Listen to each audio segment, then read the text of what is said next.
chasing 100k, but here's the truth. You'll never get there if you don't master your first 10k. That's the milestone that changes your mindset, your confidence, and your entire money journey. So in this video, I'm going to share why everything changes after 10k, and I'll walk you through exactly what to do if you haven't quite reached that milestone yet. If we haven't met yet, hi, I'm Davinia and welcome to my finance corner. I've been working in accounting and finance for over 15 years and I've learned a lot both through my career and my own personal finance journey. So I created this channel to help you avoid the money traps and start building wealth sooner. Let's get into it. Number one, your foundations are covered. Once you save your first 10k, your financial foundations are finally covered. It's like a cushion or a safety net that stops minor setbacks from turning into a major financial situation. Imagine this, your car breaks down or your body needs repairs or you have an unexpected medical expense. If you don't have 10k saved, you're probably going to reach for a credit card to cover the cost, or maybe even have to take out a loan or dig yourself further into debt. But once you have 10k saved, you're no longer panicking.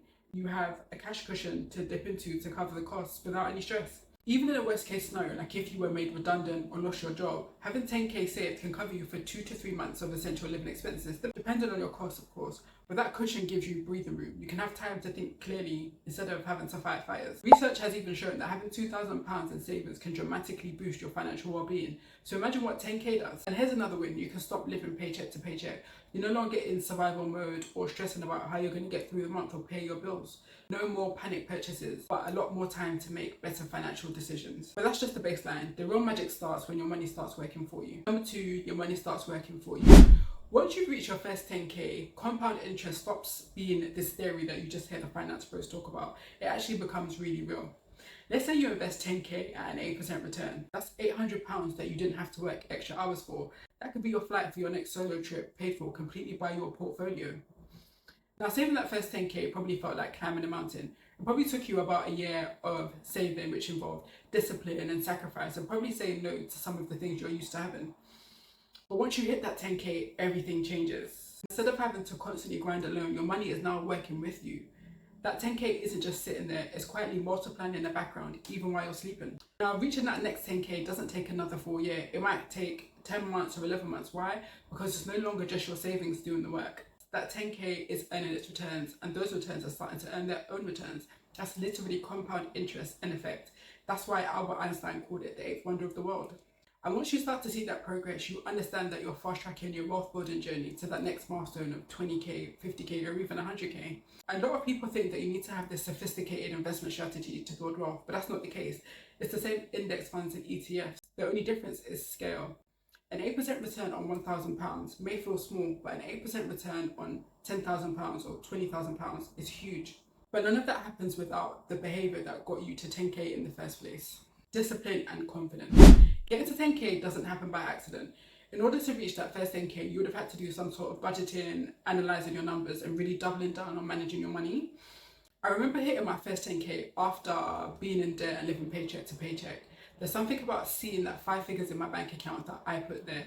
It literally flipped a switch, and for the first time I started to feel safe. And that safety turned into confidence, because your brain starts going, hang on, if I can save 10k, then I can reach 20k, 50k, or even 100k and beyond. That's the confidence flywheel. Each win fuels the next, even when progress feels slow.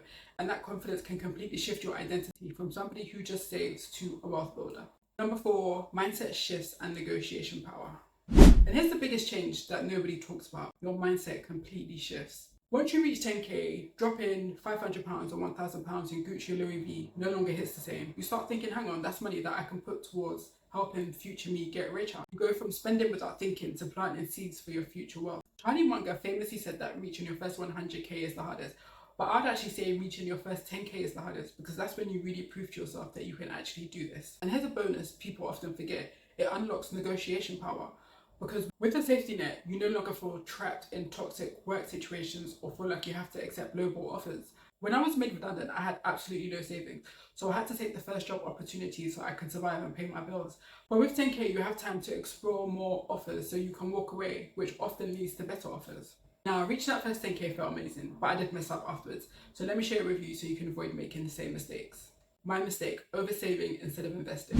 After hitting 10k, I kept saving because it felt safe. Like I said before, I've been made redundant, I've lived paycheck to paycheck, and I've been in debt. So for me, savings equals safety. But here's the thing, savings sitting in a bank account is slowly losing value due to inflation. So my money literally wasn't working for me. Here's what to do instead. Keep your full emergency fund, which is 3 to 6 months of essential living expenses, in savings.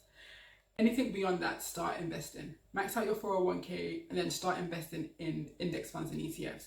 If investing in the stock market feels scary, I completely understand. Part of the reason why I kept saving was also because I was scared of losing my money in the stock market. But what you can do is you can start small, even if it's just £100 a month, and then each month look at your portfolio and see what is actually happening. That way you can build confidence. And once you build your confidence, you can increase the amounts that you're investing in the stock market. Now, if you're watching this and thinking, okay, this sounds great, but I haven't even reached my first 10k, here's your simple plan. What to do if you haven't reached 10k yet? Number one, know your numbers. This is the most important thing when it comes to reaching any financial goal. You need to look at your income and your expenses. You want to look at your essential expenses, and by that I mean your rent, mortgage, utilities, transport, food, any essential costs that you need to survive each month. Also include any minimum debt payments.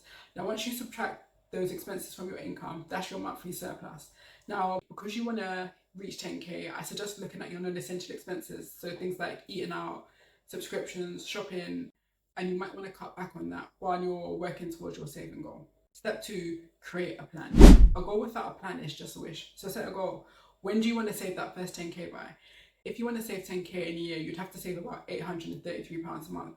But if that's too much, you can stretch it out over 18 months or 24 months. Whatever works for you in your budget, the goal is progress, not perfection.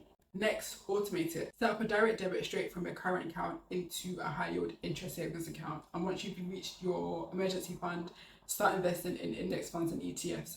Automating it removes any friction, any second guessing, and makes it easier. Step 3, increase your income. If you want to save more money, you can either reduce your expenses or increase your income. There is a limit to how much you can cut back, but there's no limit to how much money you can make. So I suggest looking for ways to increase your income. The easiest way to increase your income is to ask for a raise. If that's not an option, then you can maybe change jobs, or you can start a side hustle. The easiest way to start a side hustle is to work with skills that you already have. So you can offer a service, or you can sell any unwanted clothes or shoes that you have on eBay. That's a really quick and low effort way to make some extra cash online. And all of that extra income, you can funnel it straight towards your saving goal. This is why everything changes after 10k. It's not just about the number, it's about the options, the confidence, the ability to make better decisions, and the power to actually build wealth instead of just saving.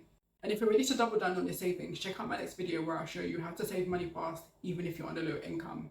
Give this video a like if you found it helpful, and consider subscribing for more videos to help you on your money journey. Don't forget, stay rich in mindset and the money will follow. Thanks for watching, and I'll catch you in the next one.